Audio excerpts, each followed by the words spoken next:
Dear students, in this video we will discuss about the conditions necessary for chemical reaction.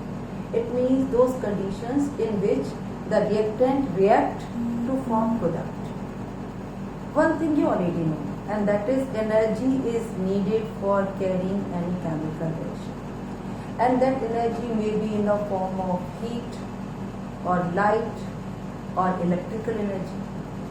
But energy is not enough for the breaking of previous bonds of the reactant molecule.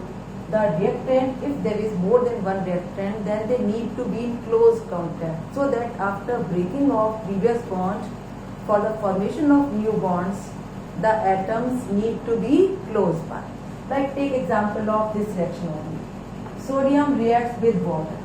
Sodium reacts with water, but if sodium and water are far away, then how come their atoms will exchange with each other and will form new bond to form sodium hydroxide and hydrogen.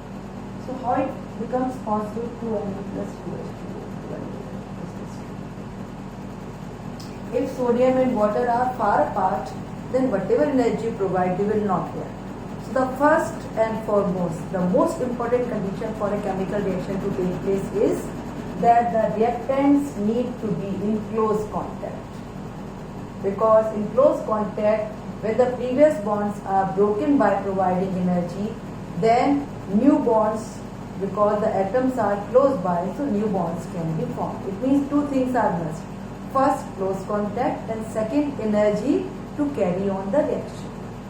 So similarly, we can take more examples of close contact, like when we drop zinc particles in sulfuric acid, then we observe evolution of hydrogen gas. So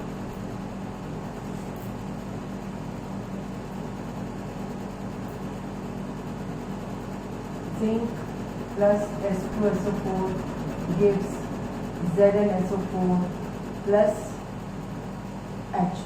The evolution of gas takes place. So zinc particles have to be in close contact with sulfuric acid for reaction to take place. Then solution form.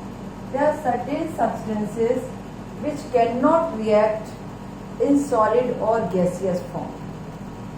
They need to be in the solution in water. That is one step further, close contact only. In close contact, reactants need to be close by. In solution form, we ensure they are even more close contact, because in solution form, the different particles are coming very closer to each other while moving in the water. Example is NaCl and AgNO3 solution. But it's not about only these two. All the reactions which we read under the category of double decomposition, in that only this reaction happens. Like barium chloride solution and sulfuric acid solution, or silver chloride solution, silver nitrate solution and NaCl solution. What happens? When we dissolve in water, both the radicals cation and anion get separated, and then they recombine with each other, means they exchange their particles, cation of one to anion of other, cation of other to anion of the first one, and like this they exchange the ion in a solution form and form new substances. What are the new substances formed? One is barium sulfate, a precipitate, and other is HCl in solution form. Similarly, NaCl and AgNO3 will form AgCl plus NaNO3. It means both the type of reactions called double decomposition reaction. One is precipitation reaction, in which a precipitate is formed, or the neutralization reaction, in which an acid and base in solution form react to form salt and water. These are examples of those reactions in which reaction takes place in the form of solution. It means for a chemical reaction to happen, the reactant need to be in close contact. For more close contact, they can be needed sometimes in the solution form only, because in solution form exchange of ion becomes possible, which cannot be done if one of the substance is in the solid form and other is in the liquid or gaseous form. Then energy, as I said. After this, one more thing is needed, that is pressure. Close contact, that ensures that the substances are close by. Then high pressure ensures that if the reactants are gaseous, then their close contact is assured by bringing them close by under high pressure. At high pressure only they can stay close by for reaction to carry on. So high pressure is also a condition for close contact only. Close contact, or in the solution form more close contact. If the reactants are in gaseous form, then there should be high pressure. Like nitrogen and oxygen we discussed to form nitric oxide gas, or nitrogen and hydrogen at high pressure, right? 200 or 250 atmospheric pressure, 200 to 250 atmospheric pressure and 450 degrees Celsius temperature.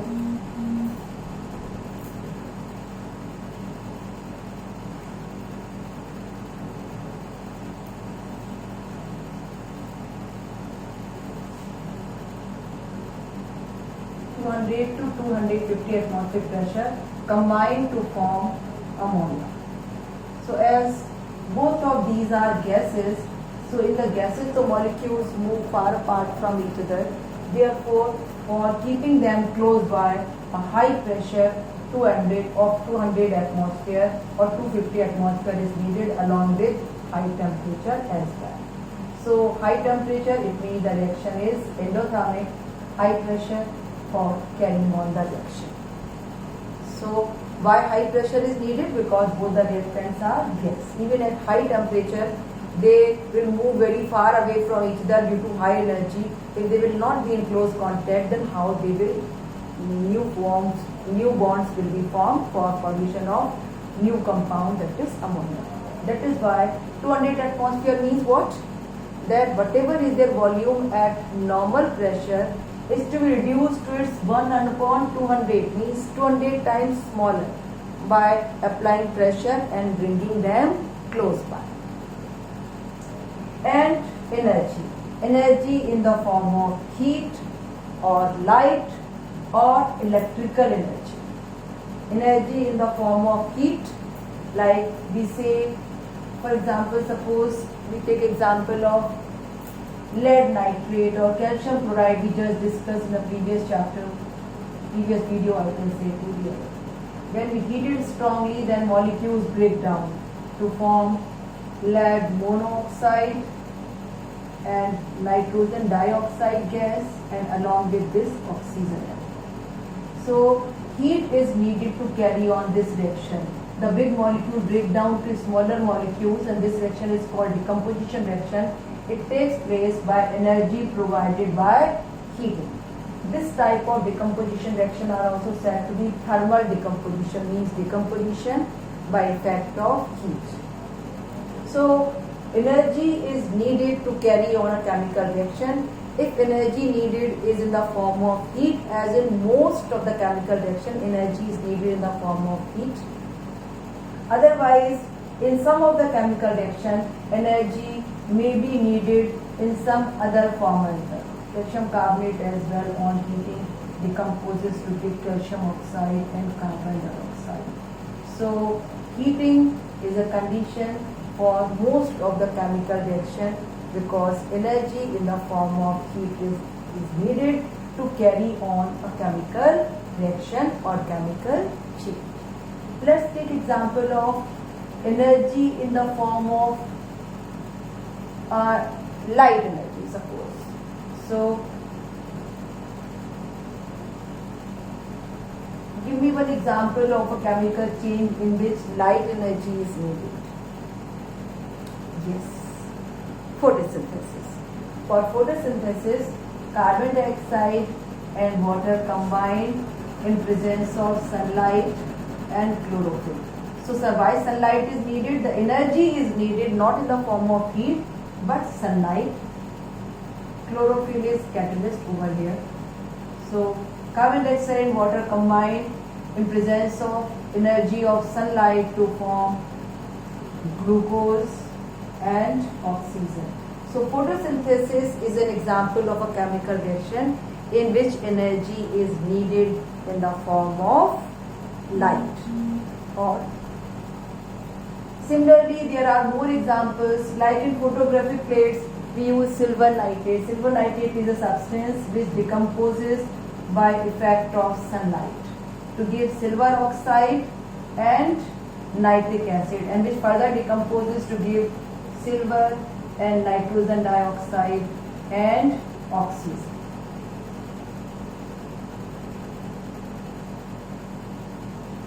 So here as well, energy of sunlight carry on this or conduct this reaction. So energy may be, it means the summary is that a chemical reaction needs two things. First, close contact by bringing the reactant close by. Sometimes just bringing close by is not enough, so they take place in the form of solution. Sometimes if the reactants are gaseous, then close contact can be ensured by applying high pressure so that the molecules and further the atoms of the gaseous substance can come in close contact. And second is energy. Energy either in the form of heat or in the form of light or maybe in the form of electrical energy. Some of the reaction may take place even by other form of energy like even sound energy, but very few. So we take example of electrical energy. The most common example which you know and you are taught since class 6 is that water molecule in presence of electric current, it means energy of electricity, break down to form hydrogen and oxygen. Such reactions are said to be electrochemical reaction.